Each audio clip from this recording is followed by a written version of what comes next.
So I got this last week at 18-1. It's now down to 12-1, and it's going to continue to fall. And that's the Buffalo Bills to win the Super Bowl. The whole Super Bowl narrative is coming together for Buffalo. The Ravens are definitely the strongest team in the AFC. But when you look at the Bills, they are right there in terms of efficiency. Outside of those two teams, you have the Chiefs. Really no wide receiver talent. I still have my doubts about Miami on the defensive side of the ball.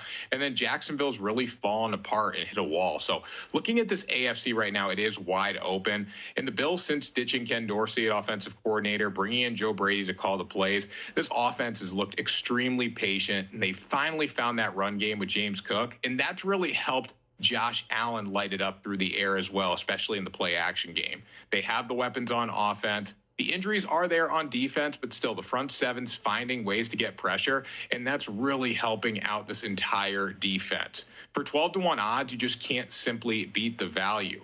ColdHardFootballFacts.com has the Bills as the second most efficient team in the AFC. The Ravens are the most efficient team in the AFC, according to Cold Hard. They're 5-1 odds. So you're getting a ton of value here if Buffalo can find a way to sneak into the playoffs. They do control their own destiny. 2 easy games before facing Miami to end the season. And realistically, if the Dolphins lose one of the next 2 games and they have 2 tough matchups facing the Cowboys and the Ravens, there's going to be an AFC East championship game in the final week of the season. If that's the case, the Bills do have a couple home playoff games, and then it's really valuable here. So I would jump on this right now. If you see the Buffalo Bills win this week and then win next week, there's a really good chance this is 5-1, 6-1, 7-1 going into that final week of the season.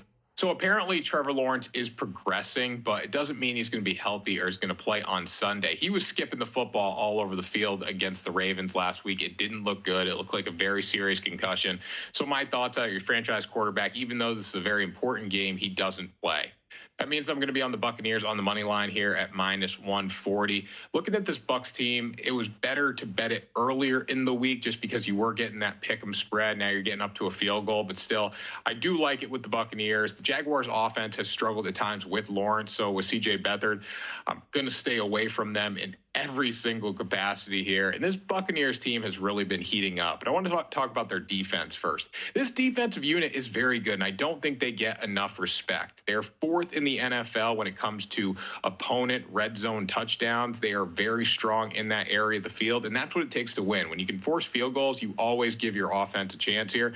And the offense is starting to heat up as well with Baker Mayfield. Mayfield, this may sound a little crazy, but he does have a higher passer rating than Jalen Hurts, Josh Allen, and Patrick Mahomes. 24 touchdowns, 8 interceptions this season. He bet on himself signing that 1-year deal to come to Tampa, and he's really looking like a franchise quarterback for them. Jacksonville has the team to beat Tampa Bay with a fully healthy Trevor Lawrence, but this just isn't the case on Sunday, and I really can't go against the way this offense is starting to play. They're finding a little bit of a run game with Rashad White, and then, again, the defense, just so many studs on that side of the ball. Vita Vea, Devin White, Levante David, Shaq Barrett, Antoine Winfield Jr., a lot of guys that can make plays for them. So I think they're going to make C.J. Beathard's day a little rough on that side of the ball, and then Baker's going to stay hot, and this offense is going to find a way to score points.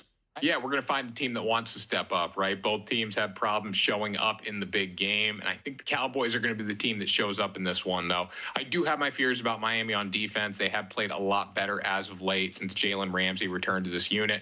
They're really starting to look good and finding their stride, but this is just a great spot for Dallas to bounce back. The Dolphins' defense won't look as good this week as they did last week against the Jets. It quickly became target practice going against this New York Jets offense. And we can talk about how good Miami looked on offense last week as well, but I just think the entire Jets team folded. They didn't want to be there. It wasn't a good spot for them. They're done. They're ready for the offseason just with how bad things have looked in New York. So looking at this game, though, Dallas was embarrassed by Buffalo last week. Perfect bounce back spot for the Bills.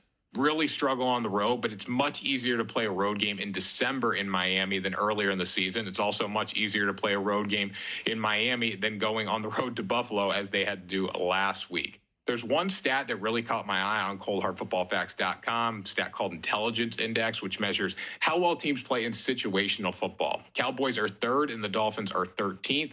Dak Prescott's been fantastic outside of last week, and if the Cowboys can protect him, they'll be just fine.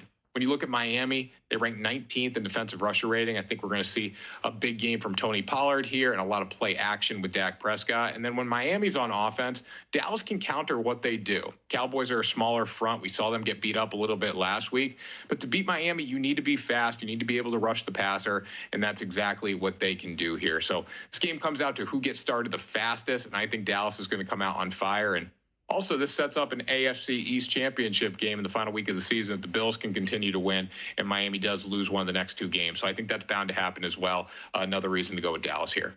Well, just going back to the chirping there, I don't understand. Do these guys understand how betting works? They're not going to be the home team in a pick'em game always is a favorite. Yeah, like they were talking about disrespect. They're not going to be favored on the road against San Francisco. It's the best team in the NFC. Now, 5.5, that might be a little lofty, but I don't think it is. I'm going to lay the points here with the 49ers. Brock Purdy's been criticized this season for, not having a ton of talent, but he's still been so efficient. He's put together one of the best quarterback seasons we've seen, right? He has one of the lowest attempt amounts in the NFL, but he has one of the highest passing yard numbers in the NFL. So just the efficiency from him has been fantastic. Christian McCaffrey's doing everything for this offense. Combine that with Deebo Samuel and Brandon Ayuk. This is a dominant group, and I do think they have the advantage over the Ravens. Really strong defense. Lamar Jackson works best when he's a running quarterback, but I also think that San Francisco is going to be able to contain him in the pocket better than any team has this season. We're going to see the Keaton Mitchell injury show up in this game, and the San Francisco 49ers are going to cover that spread.